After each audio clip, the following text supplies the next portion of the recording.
Hey, good day, everyone. Once again, welcome once again to the latest edition of Talk and Champ. I am your host, Fani Rachiguni. Thank you once again for joining me, man.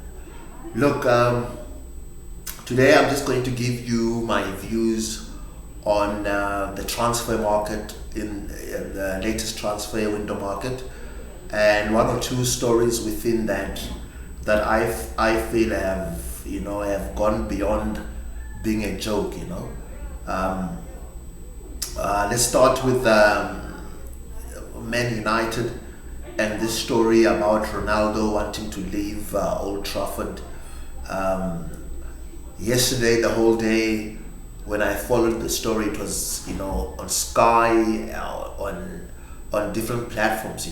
Sky even had they even had a heading that said Ronaldo to have showdown talks with United. What nonsense is that? Absolute garbage, if you ask me. Showdown talks, they called it. Hey, it's nonsense. Sometimes I just feel, the media, they just overhype things. Hey, it's not like Ronaldo will just go there and bang his fist on the table and tell United, look, I am out of here, and that's that. After all, the guy has a contract. He still has one more year remaining in his contract, and United can just simply say to him, look, lad, you signed a 2-year deal with us. You are in the last year of your contract. Therefore, you are not going anywhere. Go back to Carrington and start and join the rest of your teammates to prepare for the upcoming season. And then that will be the end of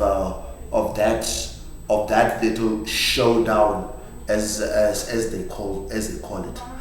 Now, over and above that, I think Ronaldo has been an absolute disgrace. He's been disrespectful to United as a club, to the fans, to the board, to his teammates, and everyone associated with that famous club. Lest we forget that there was a Man United before Ronaldo. There will be a Man United after Ronaldo, even if they're struggling right now. Look, this is the guy that when he left Juventus, there was talk of him moving to Man City. Man City, the rivals of Man United. There was talk of him signing for them because he apparently wanted to win another Champions League, so he wanted to play. Now, as you would know, that some of the United fans, they consider this guy to be a legend, but their legend, he was absolutely ready to move to the blue half of Manchester, before he eventually signed for United, after being convinced by Sir Alex Ferguson and one or two of his ex-club mates like Rio Ferdinand and all those other blokes that he played with. And mind you, this thing about Sir Alex Ferguson inserting himself or in the negotiations about Ronaldo. When are United going to learn that the Ferguson era has passed? They must just pack him aside, leave him to be the club ambassador, and let him be that. He should be nowhere near the dressing room, nowhere near negotiations of contracts, nowhere near things like trying to persuade players to come and play for United. That era is past, man. United remind me of Liverpool back in the boardroom era, where they are stuck in their past ways, and this is hampering their progression, their progress, as it were. So getting back to Ronaldo, I think it's a disgrace that Ronaldo, at the first sign of trouble, he's decided no, he wants to pack his bags and move elsewhere. There was a story of him wanting, or rather interest in Ronaldo from Atletico Madrid. Now, again, this is the same guy that played for the other half of Madrid, and he led them to 4 Champions Leagues, 2 league titles, numerous other trophies. He holds different kinds of goal scoring records at Real Madrid. Yet, he wants to go, apparently, he wants to go and play for the other half of Madrid simply because they can give him Champions League football. What utter rubbish that is, eh? Absolute rubbish in my view. I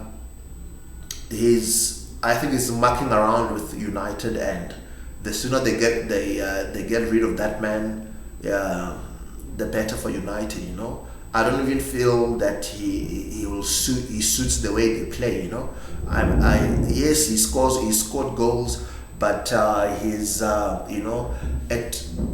scored goals, and him scoring goals, yes, it's a good thing for the club, but it's hampered the club. You know, I mean, the season before you got there, they finished second. Now they finished what, fifth or sixth? Sixth. You know, so if I were United and Richard Arnold and his cronies, I would get Ronaldo into the nearest Uber and drive him to wherever he wants to go and get rid of him. You know, great player and everything of the sort, but no, his behavior is unacceptable, and yeah, so that's just my view. You know, no one is bigger than United. No one is bigger than a football club, and that should always be the case. I don't care how brilliant you've been in your career. United were successful before Ronaldo. They'll still be successful after him. Now, getting back, moving on to Chelsea.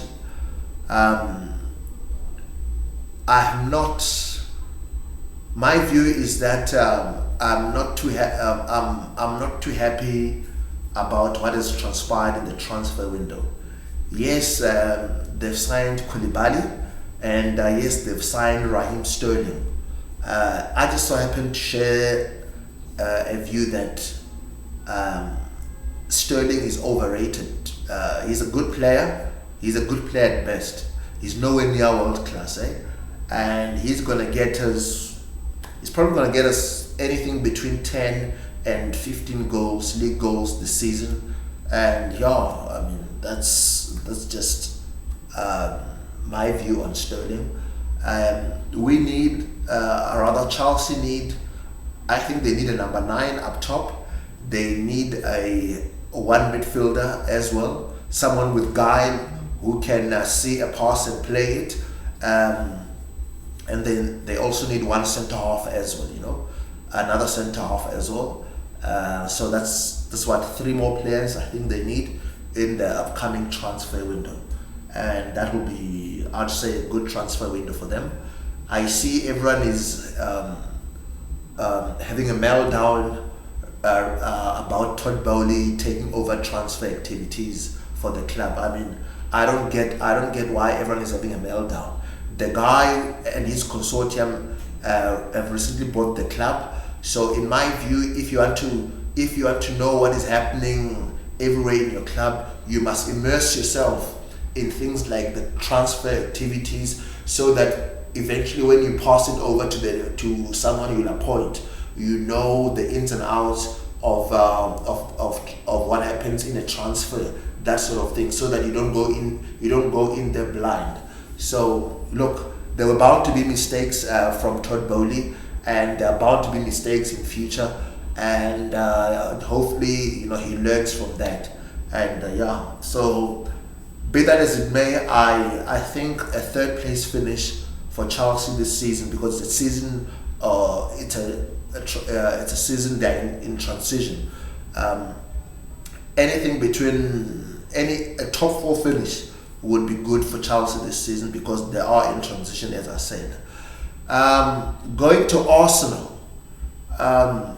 Mikel Arteta has made some interesting signings. I think I'm with everyone regarding Gabriel Jesus.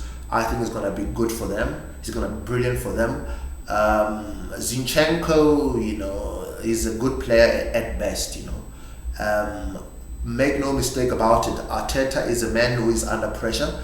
The board have begged him to the hilt. I mean, last the other transfer, I think they spent about £130 million.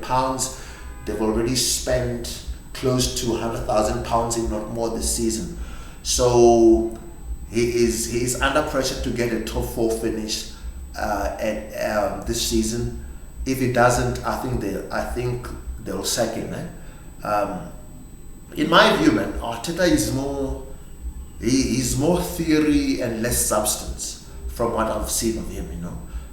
He's got everything figured out theoretically, but playing wise, the substance. Where is the substance? Yes, he's won a FA Cup, but let me just put it this way: I've yet to be convinced about Mikel Arteta, and so this season is a massive season for Arteta, absolutely massive. As Spurs, I've been very impressed with their transfer activity. I think Conte is doing something there at the Tottenham's the Hotspur Stadium. They've got they've retained Kane, retained Son. They've added Perisic. They've added Yves Bissouma. They still have Kulusevski. So I think they've done good business this season. I expect Spurs to finish in the top four. That's just my view. If they don't, I think they'll be very disappointed. So I expect them to finish in the top four, and I think a League Cup or a FA Cup or a good run in the Europa League, or even winning the Europa League would be a great achievement for Spurs. But they should aim for a top four finish with one of the cups at least, to say they've progressed. And I know Conte is a winner, so he's got them moving in the right direction. The two big boys, Liverpool and Man City, they did their business nice and early. So I expect them to finish to occupy the top two spaces. So in my view, Haaland and Darwin Núñez, they're gonna rip it up in the Premier League. Yes, Liverpool will miss Mane, but I think in Núñez they've got a quality player, a quality number 9, with the lad from Colombia. What's his name?